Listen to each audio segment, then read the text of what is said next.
새가 머리 위로 지날 수는 있으나 머리에 앉아 둥지를 틀게 해서는 안 된다.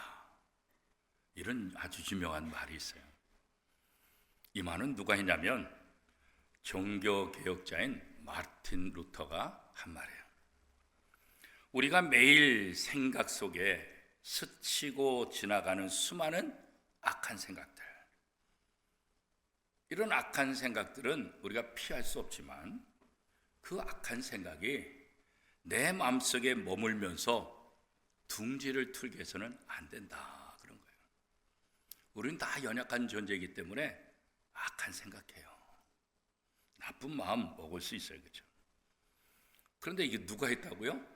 종교개혁가인 마틴 루터. 누구보다도 말씀으로 돌아가자, 오직 믿음으로, 이렇게 외쳤던 마틴 루터조차도 마음속에 이런 죄악된 마음이 자꾸 생각이 드는 거예요. 끊임없이 자기 마음속에서 악한 생각이 들기 때문에, 그래서 아마 이런 말을 한 것이다, 그런 생각이 들어요. 오늘 우리도 마찬가지잖아요. 아침부터 저녁까지 문득 우리 속에서 일어나는 나쁜 생각들, 시기와 욕심과 질투와 다양한 나쁜 마음, 나쁜 생각들, 그렇죠? 오늘 하루도 우리 속에 얼마나 많이 있었어요, 그렇죠? 우리가 그렇게 생각나게 하고 느끼는 그것은 어쩔 수 없다 하더라도 그것이 행동으로 나타나서는 안 된다. 그것이 내 삶이 되고 내 표현이 되어서는 안 된다, 그렇게 말하는 거예요. 죄라는 것은 아무리 작은 것이라 할지라도 위험하다는 거예요. 그래서 성경은 뭐라고 얘기를 하냐면 악은 모양이라도 버리라, 그렇게 말해요. 우리 속담에도 보면 바늘 도둑이 소도둑 된다, 그런 말이 있잖아요, 그렇죠? 아무리 작은 죄라 할지라도 이 작은 죄가 점점 커서 나를 무너뜨릴 수 있다는 거예요, 그렇죠? 그러니까 죄는 끊임없이 또 다른 죄를 만드는 거예요. 그런데 이 죄가 바로 욕심부터 나타나는 거잖아요. 욕심이 잉태한즉 죄를 낳고 죄가 장성한즉 사망을 낳느니라, 그렇게 말하고 있잖아요, 그렇죠? 죄가 우리 마음에 조금이라도 발을 딛게 해서는 안 된다는 거죠. 예전에 전도하러 다닐 때 아파트나 또 어떤 주택에 들어가면 문을 잘 안 열어주잖아요, 그렇죠? 근데 대화는 해야 되니까, 그래서 누구세요 하고 이렇게 문을 딱 열려고 할 때 전도대들 훈련시켰던 방법 중에 하나 뭐냐면 일단 발을 내밀어라. 왜? 문을 닫지 못하게 일단 발을 내밀어라. 왜? 발 내밀으면 문을 닫을 수 없으니까. 그렇지 않으면 됐어요 하고 문을 닫아버리니까 전도지도 못 주고 말도 못하니까 문이 열리면은 발을 갖다 딛는 거죠. 발을 디디면, 발을 끼워놓으면 이게 참 힘든 거예요, 그죠? 근데 죄가 그런 거예요. 우리 마음속에 자꾸 조금만 열리면은 발을 디뎌 놓으려고 그래요. 발을 디뎌 놓으면 뭐가 문제일까요? 들어오고 싶은 거지, 들어오고. 발을 내딛는 순간 그 내딛는 것으로 끝낼 죄는 없다고요. 우리 마음속에 계속해서 들어오는 거예요. 우리 마음속에 들어오면 가만히 있는 것이 아니라 우리 속에 선한 생각이 있다 할지라도 우리 선한 생각 싸워요. 악이 얼마나 강한지 이 선이 악한테 이게 져요. 우리 세상 사람 보세요. 악한 사람이 이겨요? 선한 사람이 이겨요? 악한 사람이 이겨요. 왜요? 악한 사람은 그냥 끝까지 달려들어요. 선한 사람은 하다가 지쳐요. 복음 전하는 것도 그렇고 교회에서도 그렇고 세상 일도 그래요. 그래서 악한 사람은 끝까지. 그런데 하나님은 그래서 악이 이기는 것 같지만 결국은 선이 이긴다는 것을 보여주는 것, 그게 이제 하나님의 나라고 그게 바로 성도들의 모습이다, 그렇게 이야기를 하고 있지요. 그런데 이 악이라는 것, 이 죄악은 어떤 특정한 곳에만 있는 게 아니에요. 이 죄는 모든 것을 다 했잖아요. 그죠? 그리고 선한 곳에 있으면은 이 악이 없을 것이다. 그렇잖아요. 선한 곳에도 악이 같이 존재하고 있어요. 이 선과 악이 언제나. 그래서 우리 초등학교 다닐 때, 옛날에 국민학교 다닐 때도 그 도덕책에 그런 게 있잖아요. 우리 마음속에는 선하고 악이 있어서 내가 악한 행동을 하는 것은 악이 이겼기 때문에 하는 거고, 선한 것을 하는 것은 내 속에서 선한 것이 이겨서 되는 거다. 뭐 그런 얘기들 우리 많이 배웠었잖아요. 그죠? 이 선과 악이 공존한다는 것, 이거 어떻게 아느냐? 에덴 동산을 보면 알아요. 에덴 동산. 하나님이 아름답게 만드신 에덴 동산, 그 거룩한 곳, 천국의 모형이라고 하는 그 에덴 동산. 그런데 그 에덴 동산에도 어떻게 해요? 악이 들어오잖아요. 뱀을 통해서 악이 들어오잖아요. 결국 어떻게 돼요? 아담과 하와가 이 뱀의 유혹을 받아서 선한 생각을 무너뜨리고 악한 생각이 지배해서 결국 죄를 짓게 됐잖아요. 그렇죠? 이렇게 에덴 동산에도 죄악이 들어와서 아담과 하와를 죄인으로 만드는 것처럼 하나님이 선택한 이스라엘 백성들, 하나님이 기뻐하시는 아름다운 공동체가 되기를 원하는데, 이 이스라엘 공동체에도 죄가 슬며시 들어오는 거예요. 뱀이 들어오는 것처럼. 그렇죠? 출애굽할 때 유대인들만 나온 것이 아니라 잡족들이 같이 나와요. 그죠? 잡족들이. 유대인이 아닌 사람, 노예로 붙잡혀왔던 사람들, 그런데 유대인들이 나간다 그러니까 거기 껴가지고 잡족들도 함께 나오잖아요. 광야 생활하면서 자꾸 불평불만하는 사람이 누구냐? 이 잡족들. 유대인들이 아니라 잡족들. 왜? 하나님 안 믿으니까. 그런데 이 사람들을 통해서 유대인들의 마음이 자꾸 그쪽으로 끌리게 되고, 자꾸 불평불만하니까 같이 공조해서 나중에 모세를 원망하고 모세를 죽이려고 하고. 그렇잖아요. 그러니까 하나님의 거룩한 공동체, 하나님께서 선택하신 하나님의 사랑을 받은 그 거룩한 공동체도 결국 뭐예요? 악이 들어가서 그 악이 지배를 하게 되는 거예요. 그렇죠? 그래서 죄악으로 가득한 이 이스라엘 백성들, 하나님은 이런 이스라엘 백성들에게 더 이상 희망이 없는 거예요. 그렇죠? 사실 노아의 방주 사건도 뭐예요? 더 이상 사람들에게 희망이 없으니까 물로 다 심판하고, 아담을 통해서 새로운 민족을 만든 것처럼 이제는 노아를 통해서 새로운 민족을 만들겠다, 다시 시작한 거예요. 재창조 같은 거잖아요. 그죠? 노아를 통해서 악한 사람은 이제 다 죽고 의인인 노아의 가족만 남았잖아요. 그러면 의인들만 늘어나야 되잖아요. 그런데 시간이 지나니까 어떻게 해요? 이게 또 죄악으로 가득한 거예요. 이스라엘 백성의 모습이 바로 그런 거죠. 그죠? 이제 하나님은 이스라엘 백성들을 바라보면서 더 이상 희망이 없어요. 소망이 없어요. 남은 거 하나, 뭐밖에 없어요? 심판밖에 없어요. 심판. 내가 심판하겠다. 그죠? 하나님은 죄에 대해서 언제나 진노하시니까. 그죠? 그러나 하나님 마음 한구석에는 진노하셔서 심판하겠다 이런 마음도 있지만, 이스라엘 백성들을 향한 사랑의 마음, 자비의 마음이 하나님 마음속에 또 있는 거죠. 이런 하나님의 마음을 알고 있었던 선지자들, 하나님의 음성을 듣고 이 선지자들의 역할이 뭐예요? 이 하나님의 사랑을 이스라엘 백성들에게 전하는 거예요. 회개하라, 돌아오라. 하나님께로 돌아오면 너희가 무슨 죄를 졌다 할지라도 하나님께서 다 용서해 주시겠다. 하나님께로 돌아오고 눈물 흘려 기도하고. 그렇잖아요. 그게 구약의 선지자들의 공통적인 모습이잖아요. 오늘 시편 51편은 다윗이 죄를 짓고 회개하는 그런 기도문이에요. 다윗은 하나님께서 선택하셔서 기름 부은 왕이잖아요. 그렇죠? 물론 첫 번째 왕 사울 왕 때문에 왕 되는 것이 쉽지 않았어요. 굉장히 어렵어요. 또 사울 왕이 하나님의 선택을 받았지만 나중에 변질돼 가지고 악한 자가 돼서 하나님의 심판을 받아서 비참하게 죽게 되잖아요. 그렇죠?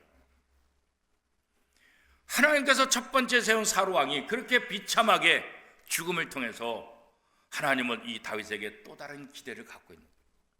그래, 이 다윗만큼은 나를 기쁘게 하는 왕이 됐으면 좋겠다. 하나님은 이 다윗에 대한 기대감이 있어요. 이 다윗을 향한 사랑이 있어요. 그래서 이 다윗이 어떻게든지 잘 되기를 원하고 다윗을 잘 도와주시는 모습을 우리는 성경을 통해서 알고 있잖아요. 그렇죠? 그런데 왕이 되는 과정이 사실 너무너무 힘들었잖아요. 사울이 이 다윗을 자기의 사위로 삼았음에도 불구하고 이 다윗을 죽이려고 군대를 동원하고 얼마나 쫓아다녔어요. 그렇죠? 억울한 누명을 쓰고 20년을 넘게 도망자의 삶을 살았어요. 그렇죠? 자기의 실수를 해서 자기를 도와준 제사장이 사울에게 죽임당해요. 얼마나 마음이 아파요. 자기를 도와줬다는 이유로 사울에게 죽임을 당한 제사장, 이거 생각할 때 마음이 아프잖아요. 이방 나라가 가지고 자기 신분이 들킬까 봐 어때요? 미친 역할을 했잖아요. 미친 역할을. 야야, 아무래도 다윗 같은데요? 야, 다윗이 저렇게 미친 짓 하겠냐? 그래서 자기의 신분이 노출될까 봐 미친 짓을 했잖아요. 그죠? 자기의 자존심 다 내려놓고 그렇게 비참한 삶을 살아있어요. 그런데 다윗은 그 모든 과정을 다 이겨내죠. 그것은 다윗이 뛰어나서가 아니라 하나님께서 그를 돕기 때문에, 누구보다도 이 다윗이 하나님을 의지했기 때문에 하나님이 다윗을 돕는 거죠. 여러 가지 고통이 있고 여러 가지 아픔이 있고 도망자의 신세이지만 이 다윗의 마음에는 누가 있는 거예요? 하나님으로 가득한, 하나님으로. 사실 다윗이 당한 이 고난을 가만히 생각해 보면, 이 정도 고난을 당하면 하나님 어디 계십니까? 하나님이 나를 선택해 놓고 나를 왕으로 세워 놓고 이게 뭡니까? 하나님의 약속을 내가 어떻게 믿습니까? 앞으로 내가 어떻게, 나 못 믿어요. 그냥 여기서 끝. 하나님, 나하고 약속한 거 여기서 끝입니다. 내가 더 이상 하나님 믿을 수도 없고, 이런 고통 당하는데 하나님 한번 생각해 보세요. 내가 어떻게 하나님을 신뢰하겠어요? 내가 어떻게 하나님의 말에 순종하겠어요? 하나님의 약속에 대한 거부, 불평, 불만이 저와 여러분이라면 당연히 나오지 않겠어요? 당연히. 그렇잖아요. 당연한 거잖아요. 그래도 다윗은 하나님을 의지했어요. 하나님께 불평, 불만하지 않았어요. 왜 그래요? 이 마음에 하나님으로 가득했기 때문에 그런 거예요. 그렇죠? 결국 다윗은 오랜 도망자의 삶을 끊을 수 있는 두 번의 기회를 얻게 되죠. 그 기회가 뭐예요? 사울을 죽일 수 있는 기회. 절호의 찬스. 사울을 쉽게 죽일 수 있는 기회가 두 번이나 주어져요. 그런데 다윗은 사울을 죽이지 않아요. 신하들이 이때입니다. 이때 놓치면 또 사울한테 죽어요. 먼저 죽이는 게 나아요. 부하들이 그렇게 얘기해요. 그런데 다윗은 아니다. 그가 죄를 졌지만, 비록 그가 죄를 졌지만 하나님이 사울을 세웠기 때문에 하나님이 심판하시도록 내버려둬야 된다. 인간적으로 생각하면 내가 죽이면 더 이상 도망 안 다녀도 되잖아요. 이스라엘 왕위로 등극해서 멋진 삶을 살 수 있잖아요. 그런데도 그는 자기가 선택할 수 있는 좋은 기회임에도 불구하고 포기한다고. 왜냐하면 하나님을 믿었기 때문에 그런 거예요. 하나님이 함께 하신다, 이것 때문에 그런 거예요. 결국 다윗은 그동안의 모든 아픔들, 상처들, 이런 모든 것을 딛고 드디어 이 사울의 죽음을 통해서 이스라엘, 통일 왕국 이스라엘의 두 번째 왕이 되잖아요. 이스라엘의 두 번째 왕이 됐고, 그것을 통해서 정말 다윗은 많은 것을 누리게 되죠.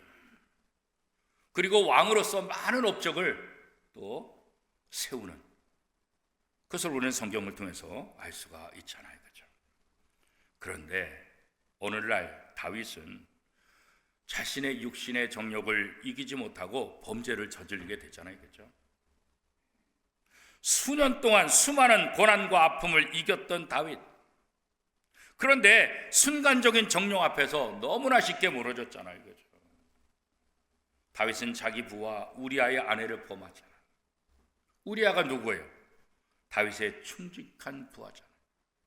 지금도 다윗을 위해서 전쟁터에서 싸우고 있는 그런 장군이잖아요. 그죠? 하나님께 은혜를 입고 기름 부음을 받은 왕이 한순간에 범죄자가 돼. 다윗은 자신의 죄악이 여기서 끝나길 바랬지만 현실은 그렇지 않아요. 밧세바가 임신하게 돼요. 밧세바가 임신하게 되면서 어떻게 돼요? 다윗은 또 다른 죄를 저지르는데 그 죄가 뭐예요? 살인죄죠. 자기의 충직한 장군 부하의 아내를 범한 것도 모자라서 이제는 그것을 감추기 위해서 그 충직한 장군을 죽이잖아요. 그죠? 아니 다윗이 어쩌다가 이런 신세가 됐을까요? 그렇게 고통당하면서 그렇게 죽을 기회가 그의 인생 가운데 매번 있었는데 하나님의 도우심을 통해서 살아났는데 그렇게 하나님의 은혜를 받았던 다윗이 지금 왜 이런 범죄자가 되었을까요? 이제 왕이 되고 자기의 권력이 많다 보니까 하나님을 의지하는 마음을 잃어버리기 시작하는 거예요. 고난 속에서도 도망자 신세 속에서도 이 마음에 가득했던 하나님의 마음, 이게 다 상실된 거죠. 많은 싸움에서 이겼던 다윗이 이 정령 문제 때문에 완전히 주저앉고 완전히 무너지게 되잖아요. 그렇죠? 물론 그 당시나 지금이나 이 권력자들한테 뭐 그 정도야 뭐가 문제가 되겠어? 아니 세상에 최고의 왕인데 그런 권력자가 뭐 그까짓 거 갖고 무너지고 그까짓 거 갖고 뭐 잘못됐다 그러겠어? 뭐 죄라고 생각도 안 한 우리나라 현대사회를 보더라도 그런 일들은 비일비재하잖아요. 권력층들, 돈 있는 사람들, 그게 뭐 죄야 이렇게 생각하고 있잖아요. 그렇죠? 어떻게 보면 다윗도 그렇게 생각할 수 있어요. 아, 내가 왕인데 뭐 그 정도 가지고 누가 나를 뭐라 그래. 그런데 다윗은 그것이 죄라는 것을 깨닫게 돼요. 내가 잘못했다는 걸 깨닫게 돼요. 그리고 다시 기회를 찾게 되죠. 그 기회는 무엇입니까? 회개하는 거죠. 다윗이 자신의 죄악에서 벗어나는 유일한 방법 다른 것 없어요. 회개밖에 없어요. 하나님께 용서를 구하는 거예요. 하나님께 긍휼을 구하는 거예요. 그렇죠? 자신이 뼛속까지 죄인이라는 것 인정하고 하나님 앞에 용서를 구하는 거죠. 하나님은 용서를 구하는 자에게는 용서의 은혜를 베풀어 주세요. 그거 하나님 앞에 나가 회개할 때 비로소 하나님의 은혜를 경험하게 되고 그 죄악에서 다시 빠져나올 수 있게 되죠. 시편 57편 1절 말씀 우리 한 목소리를 같이 한번 읽겠습니다. 하나님이요 주의 인자를 따라 내게 은혜를 베푸시며 주의 많은 긍휼을 따라 내 죄악을 지워 주소서. 결국 다윗은 자신의 죄를 알고 이 죄에서 내가 빠져나온 방법은 하나님 앞에 용서를 구하고 회개하는 것밖에 없다. 드디어 다윗은 하나님을 두려워하는 마음으로 하나님 앞에 나가고 하나님 앞에 회개하고 하나님을 의지하게 되죠. 하나님께 다윗은 수많은 피조물 중에 한 명에 불과해요. 이스라엘 왕이지만 그가 어느 왕보다도 가장 영토를 많이 확장하고 가장 많은 업적을 만들었지만 그럼에도 불구하고 하나님 앞에 보면 그냥 여러 피조물 중에 한 명이지 뭐 대단한 거 아니라고요. 그렇죠? 그렇기 때문에 다윗은 하나님 앞에 철저히 회개하기 시작하는 거예요. 그렇죠? 너 자신을 알라. 이거 우리 많이 알잖아요. 그렇죠? 누가 한 말이에요? 소크라테스가 했다. 그렇게 알려지잖아요. 근데 사실 소크라테스가 한 말이 아니에요. 소크라테스가 인용해서 많이 알려진 거지. 그러니까 소크라테스가 창조해서 너 자신 알라 이렇게 말한 것이 아니라 이 문구는 델피 신전 입구에 쓰여지는 문구예요. 이 델피 신전의 입구에 너 자신을 알라 이렇게 쓰여 있는 것을 이 소크라테스가 자기가 강연하고 글을 쓰고 말을 하면서 인용하면서 많이 알게 많은 사람들에게 알려졌고 너 자신 알라 이것은 소크라테스가 한 말이다 이렇게 이제 많이 알려졌지만 사실은 그렇지 않아요. 그런데 이 문구가 왜 델피 신전에 쓰여졌을까? 왜 델피 신전 입구에 너 자신을 알라 이런 말을 썼을까? 정확한 이론이나 정확한 답은 없어요. 그런데 이제 많은 학자들 가운데 오이디푸스 설화를 통해서 이게 그래서 여기에 이것이 쓰여졌었겠구나 이런 이제 생각들을 해요. 이 테베 왕, 테베라는 나라의 왕 이름이 뭐냐면 라이오스예요. 이 라이오스는 신탁을 받게 돼. 신으로부터 이렇게 음성을 듣는데 무슨 신탁을 받게 되냐면 장차 아들이 태어나면 그 아들이 자기를 죽이고 자기의 아내와 결혼하게 될 것이다 이런 신탁을 받아요. 이게 말도 안 되는 신탁을 받잖아요. 그렇죠? 그래서 이 라이오스가 자기 아들이 태어나고 어렸을 때 이 아이를 자기 부하를 시켜서 갖다 버려라 그런 거예요. 왜? 얘가 나를 죽인다 그러니까. 자기 아들임에도 불구하고 갖다 버려라. 그래서 이 라이오스 왕의 신하가 이 왕자를 데리고 산에다가 버리는데 마음이 아파. 그래가지고 나무에다가 다리를 묶어서 버려요. 그러니까 그냥 버리면 애가 움직이잖아요. 그냥 도망가고 어떻게 가잖아요. 그러니까 다리를 묶어서. 그래서 이 아이를 버려요. 그런데 이 코린토스의 목동이 그곳에 지나가다가 이 아이를 발견한 거예요. 그래서 코린토스 자기 지역의 왕에게 이 아이를 데려다 바쳐요. 나무에 묶여있던 탓에 이 발이 퉁퉁 부러터가지고 그것 때문에 이름을 오이디푸스라 이렇게 이름을 붙인 거예요. 그리고 이제 성장해요. 오이디푸스도 성장하면서 신탁을 받는데 어떤 신탁을 받냐면 자기 아버지 이 라이오스 왕이 들었던 신탁을 똑같이 들어요. 아들이 아버지를 죽이고 그 아내와 결혼한다 이걸. 그래서 이 오이디푸스는 누가 아버지예요? 이 코린토스의 왕이 자기 아버지잖아요. 그죠? 그 왕이 데려다 키웠으니까. 그래서 이 오이디푸스는 코린토스의 왕을 자기 아버지로 생각하고 죽여요. 그리고 떠나요. 그래서 다시 자기를 버렸던 왕이 지배하는 이 테베라는 나라에 여행을 하게 돼요. 우연히 길에서 이 오이디푸스가 자기 아버지 라이오스 왕을 만나요. 그래서 시비가 붙어져. 그리고 라이오스 왕을 죽여요.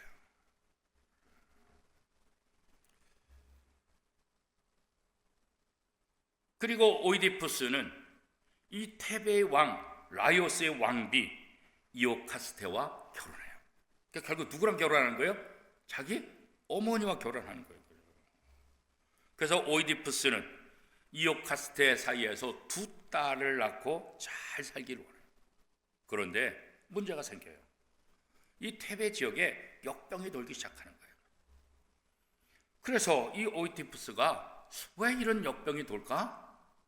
그래서 질문하기 시작하고 이 조사를 하기 시작하는 거예요. 그래서 이 원인을 찾기 위해서 델피 신전에 가요. 그리고 거기서 신탁을 받아요. 이 라이오스를 죽인 자를 찾아서 복수하면 역병이 물러간다. 그런 신탁을 얻게 돼요. 자신이 죽인 자가 라이오스 왕인지도 모른 채 그 사람을 찾으러 여기저기 다 헤매는 거예요. 그러다가 테베 출신의 유명한 맹인 예언자 테이레이아스라는 이 예언자를 만나게 돼서 상황들을 설명하고, 자기가 아기였을 때 자기를 숲속에 갖다 버렸던 그 신하를 만나게 돼요. 그리고 그 버려진 아기를 발견한 목동도 만나게 돼요. 자기의 과거를 아는 사람들이 한 명, 두 명 이렇게 등장하면서 알게 되는 거예요. 그런데 이 테베 왕 라이오스의 왕비였던 이오카테스가 나중에 이 사실을 알게 되는 거예요. 자기 남편 라이오스 왕을 죽인 이 오이디푸스가 자기 아들이라는 거예요. 그리고 자기가 지금 재혼해서 살고 있는 자기 남편이 자기 아들이라는 거예요. 그 사이에서 지금 두 딸을 낳고 있다는 것. 이것을 알게 되고 이 이오카스테가 완전 정신을 차려. 그리고 자살해 죽어요. 어떻게 이런 일이 일어날까? 자살해 죽어요. 정말 비참한 것 아니겠어요? 그렇죠? 그리고 오이디푸스도 나중에 이 무시무시한 신탁이 그대로 이루어진 것을 알게 되고 자신의 두 눈을 찌르고 소경이 돼요. 그리고 그의 딸 안티고네와 함께 테베를 떠났고 그 지역을 떠돌다가 죽었다. 그렇게 얘기해요. 이 오이디푸스가 진짜 자기가 누군지 알았다고 한다면 이런 비극이 발생하지 않았을 것이다. 그래서 델피 신전에 이 오디푸스의 그런 이야기, 전설 같은 이야기를 통해서 너 자신을 알라 이렇게 이제 써놨다는 거예요.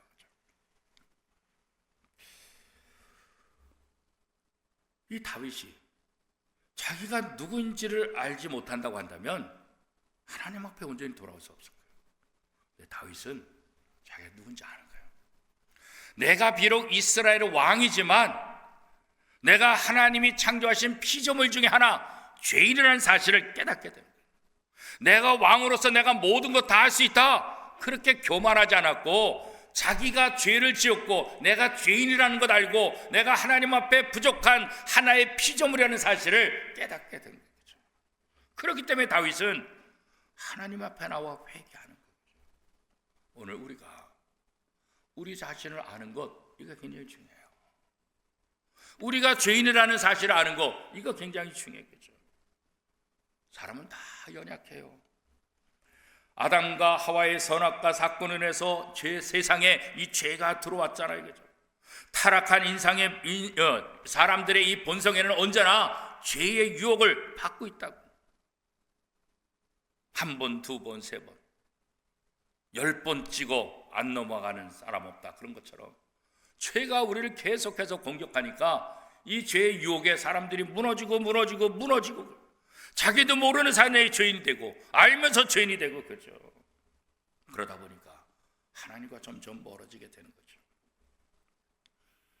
그런데 하나님과 점점 멀어지는 것, 이 죄로부터 우리가 벗어나는 길은 뭐냐? 성경은 회개밖에 없다 그렇게 말하고 요한일서 1장 9절에 보면 만일 우리가 우리 죄를 자백하면 그는 미쁘시고 의로사 우리 죄를 사하시며 우리를 모든 불의에서 깨끗하게 하실 것이요. 우리가 우리 죄를 자백하면 하나님은 미쁘시고 의로사 우리 죄를 사하시며 우리의 죄가 용서받는 유일한 길은 다른 것 없어요. 하나님 앞에 죄를 자복하는 것, 회개하는 것밖에 없어요. 그렇죠? 그런데 회개는 단순히 자기의 죄를 인정하고 시인하는 것 여기에 머무르는 것이 아니에요. 회개라는 것은 뭐예요? 돌이키는 거예요. 잘못된 삶에서 돌이키는 것, 잘못 들어선 그 길에서 완전히 돌아서는 것, 그게 진짜 회개라는 거예요. 우리는 잘못했습니다 요 말만 해놓고 내가 회개했다 그렇게 말하는 거예요. 그건 회개가 아니에요. 내가 잘못된 것을 인정하고 더 나아가서 뭐예요? 잘못된 길에서 완전히 돌아서는 거예요.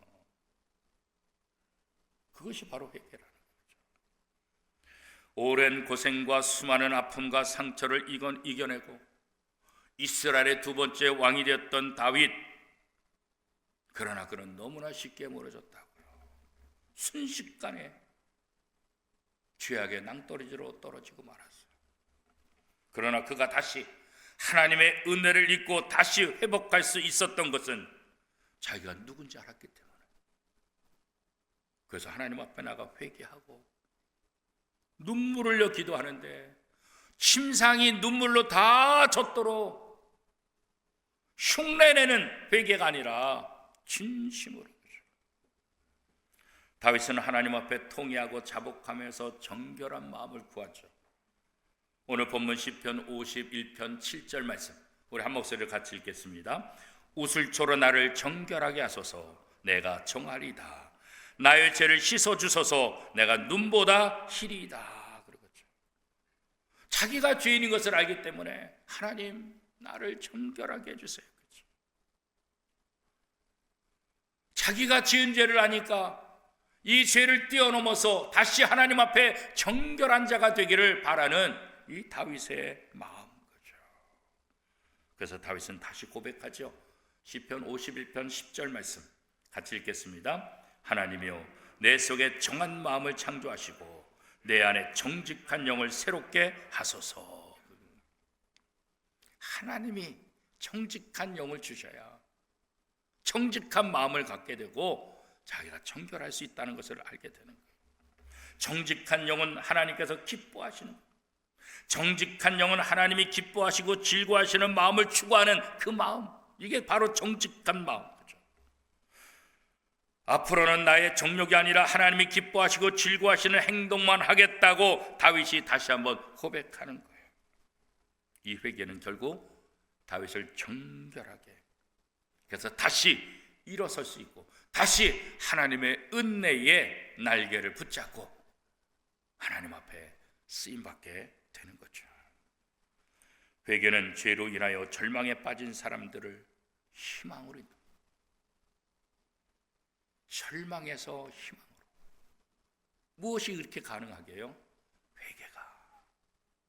우리가 어떤 죄를 졌다든지 절망 속에 있는 우리가 다시 희망을 붙잡을 수 있는 것은 내가 누구인지를 알고 하나님 앞에 죄를 고백하고 하나님 나를 정결케 하여 주옵소서.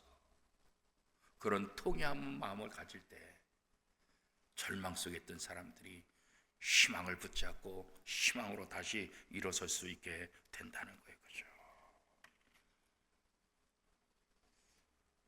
결국 이스라엘 백성들은 수많은 선지자가 눈물을 흘려 하나님께로 돌아오라 돌아오라 했는데 돌아오지 않잖아요. 그래서 북왕국 이스라엘은 주전 722년에 아수르라는 나라에 의해서 멸망당하고, 남왕국 유다는 그거 멸망당하고 보면서도 여전히 회개하지 않아서 주전 586년에 바벨론이라는 나라에서 멸망당하고 말죠. 선지자들이 그렇게 외쳤는데, 그렇잖아요, 선지자들이.